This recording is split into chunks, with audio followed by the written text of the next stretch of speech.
Think fast. You are stranded in the woods with darkness falling and no help in sight. Can you get to safety before the elements or wild animals get to you? Here are the 8 things you must know about wilderness survival. Number 1. Locating a suitable campsite. You need to stay high and dry. Avoid valleys and paths when water may flow.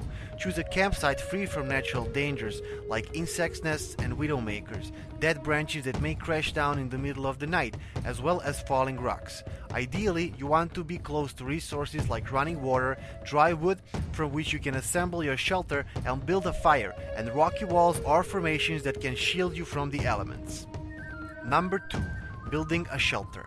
Not surprisingly, hypothermia is the number 1 outdoor killer in cold weather. That means a well-insulated shelter should be your top priority in a prolonged survival situation. To make a simple lean-to, find a downed tree resting at an angle or set a large branch securely against a standing tree and stack smaller branches close together on one side. Next, you will layer debris, like leaf and moss, across the angled wall. Finally, insulate yourself from the cold ground because it will draw the heat from your warm body.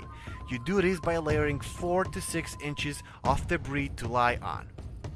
Number 3. Making a fire. A fire can fulfill several needs. It can keep you warm and dry. You can use it to cook food, purify water, and can scare away dangerous animals. To make a fire, you need to build it up gradually, beginning with small pieces of wood. Then, you can progress to larger pieces as the fire gets going. You will need some material that ignites very easily to start a fire. Good tinder is dry material that takes only a spark to ignite. The tinder must be absolutely dry. There are a number of things you can use for tinder, such as paper, leaves, grass, bark, and resin. You will find the resin in spruce and pine trees. Resin will burn even if it's wet. Number 4. Edible plants. Hopefully you will have some food with you, but if you run out of it, you can find some in nature. Separating the plants you can eat from those that will kill you is a matter of study and memorization. Buy a book to familiarize yourself with plants in different environments. Don't take any chances. If you're uncertain about a plant, don't eat it. A few common edible plants include cattail, lamb's quarter, also called wild spinach, and dandelions. Find these and eat up. Number 5. Navigation. If you ever find yourself without a GPS tool or a simple map and compass, you can still use the sky to find your way.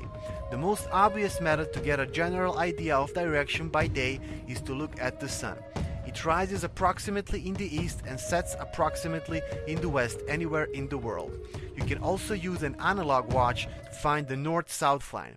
Just hold the watch horizontally and point the hour hand at the sun. Imagine a line running exactly midway between the hour hand and 12 o'clock. This is the north-south line. Number 6. Stay hydrated. To prevent water loss, rest, keep cool, stay in the shade and seek shelter. Do not wait until you run out of water before you look for more. Your body doesn't only get water from drinking water. Lots of foods contain water. Good examples are fruit and vegetables, and any non-water fluid. However, avoid fatty foods, caffeine beverages, and alcohol as they trigger digestion and use up the fluids. When it comes to questionable water, essentially anything that's been on the ground long term like puddles and streams, your best option is boiling water, which is 100% effective in killing pathogens. Rain, snow, and dew are reliable sources of clean water you can collect with surprising ease, and they don't need to be purified. Number 7. Poisonous snake bite. If you get bitten by a snake, the first thing you need to do is to determine if it is poisonous. If you already have previous knowledge about snakes, then that's great. If not, then concentrate your attention on the snake bite. If the area around the bite is swollen, then you were probably bitten by a poisonous snake. The best you can have in that moment is a snake bite kit. If you do not have it with you, do the following. Number 1. Wash the bite with water as soon as possible. You want to remove as much of the snake's spit as you can. Number 2. Keep the bitten area below the heart. This is done to slow the flow of the venom. Number 3. Take off any rings or watches. The venom is going to make you swell. Jewelry might cut off your circulation. Number 4. Tightly wrap a bandage 2 to 4 inches above the bite. If you can't reach medical care within 30 minutes, wrap a bandage around the bitten appendage. This is to assist in reducing the flow of the venom.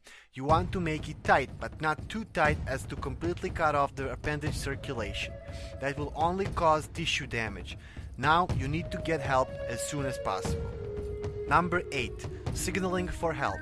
At times, like when you have a debilitating injury, your only hope for getting saved is to maximize your visibility so rescuers can find you. You need to make a signal fire, and the first rule is to put it out in the open for visibility. That means hilltops or clearings in a forest where nothing like a cliff face or trees will disperse the smoke. Create a platform to raise the base of the fire off the ground so moisture doesn't saturate the wood. Save your absolute best combustible material for your signal fire to guarantee a quick light. Once the fire is lit, pile on green branches like pine boughs in winter to produce thick smoke.